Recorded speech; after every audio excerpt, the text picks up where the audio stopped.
Mr. Doctor. Mr. Doctor. It's strange. Maybe. Who am I to judge? Isa na namang MCU rewatch at samahan nyo kung balikan ang nag-iisang Doctor Strange ng Marvel Cinematic Universe. Ano-ano kaya ang mga detalye na nalagpasan mo? Hayaan mong tulungan kita.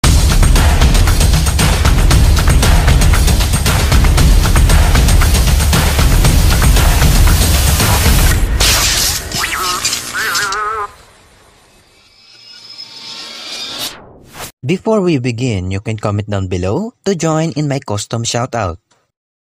Ang pelikula ay nagsimula sa Camartage kung saan ninakaw ni Caecilius ang isang pahina ng Cagliostro. Habang sila ay tumatakas, pinigilan sila ng Ancient One. Ang kanyang kapangyarihan ay galing sa Dark Dimension at kaya niyang manipulahin ang realidad. At ito ang pinakang tinatago-tago niya. Ang composer na si Michael Giacchino ang gumawa ng musika dito. Nagbukas ng isang portal si Caecilius at tignan niyo po maigi na yung isang kasama niya ay hindi nakapasok.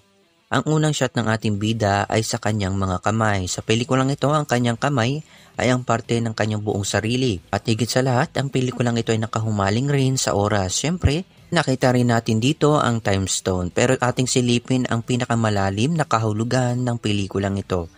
At ito ay ang pagtagumpayan ang kamatayan. At sa totoo lang, ang tungkulin dito ni Doctor Strange ay hindi lang magsagip ng buhay, kundi paalalahanan tayo na ang oras ay oras. Ang tinuluyan ngayon ni Doctor Strange ay halos malapit lang sa Avengers Tower at hanggang sa umalis siya.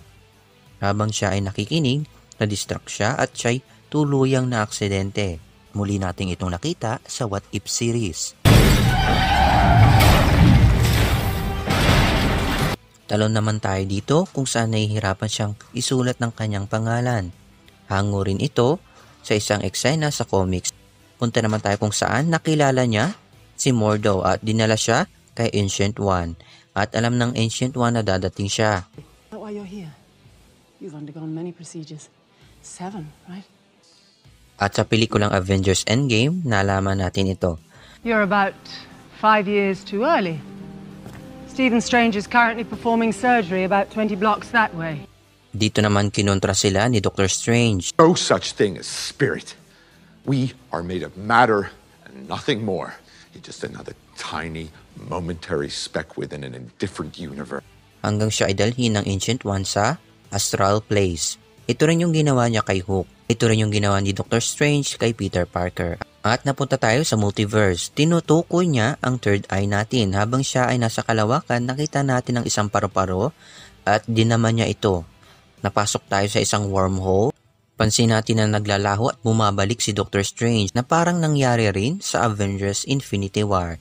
Nandito naman tayo sa isang lugar na punong-puno ng mga kamay ni Doctor Strange at napasok naman tayo sa Quantum Realm, kung saan galing rin si Ant-Man at nakita rin natin ang Dark Dimension, ganun rin si Dormammu.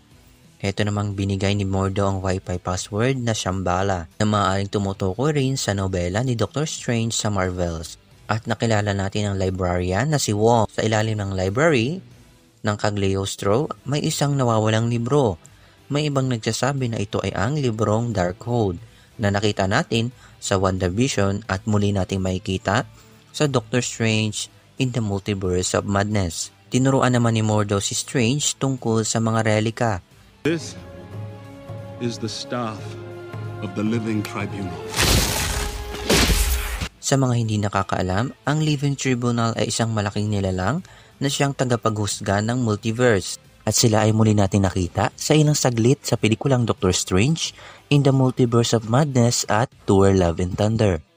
Ginamit ni Strange ang Time Stone para manipulahin ang oras gamit ang isang mansanas. At ginawa rin ito ni Thanos kay Vision.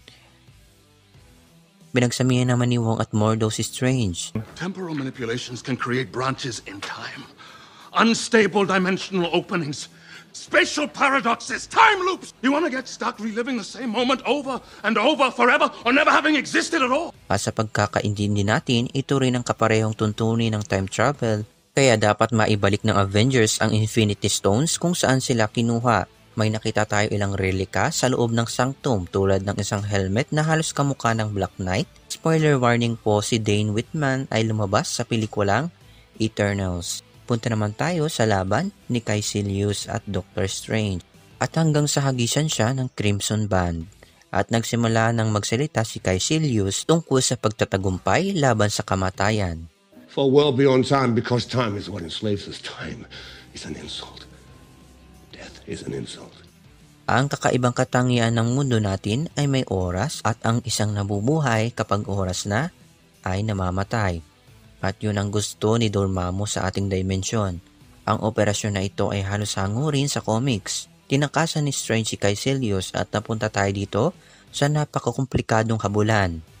Habang heto sila Kaecilius na gumawa ng mirror wall at pinaikot niya ang syudad at bumagsak sila sa isang bus kung saan naroroon si Stanley. Tumakbo sila sa isang umaalo na gusali. Nakita rin natin muli ang Avengers Tower hanggang sa dumating ang Ancient One at sinaksak siya.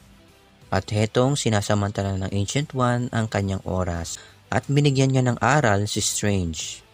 I've spent so many years peering through time, looking at this exact moment, but I can't see past it.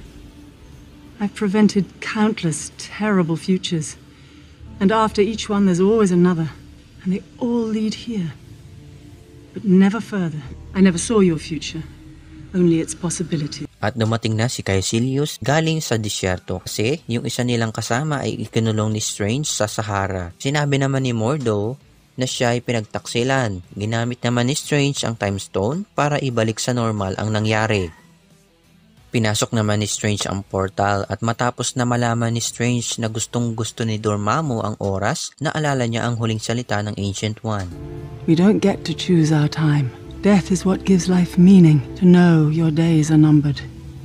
Your time is short. Ang kamatayan at oras ay hindi kahinaan ng ating mundo dahil ito naman talaga ang kalakasan ng ating ginagalawan. Kaya ginamit ni Doctor Strange ang oras gamit ang loop. Dormammu, I've come to bargain. You've come to die. Dormammu! Dormammu! Dormammu!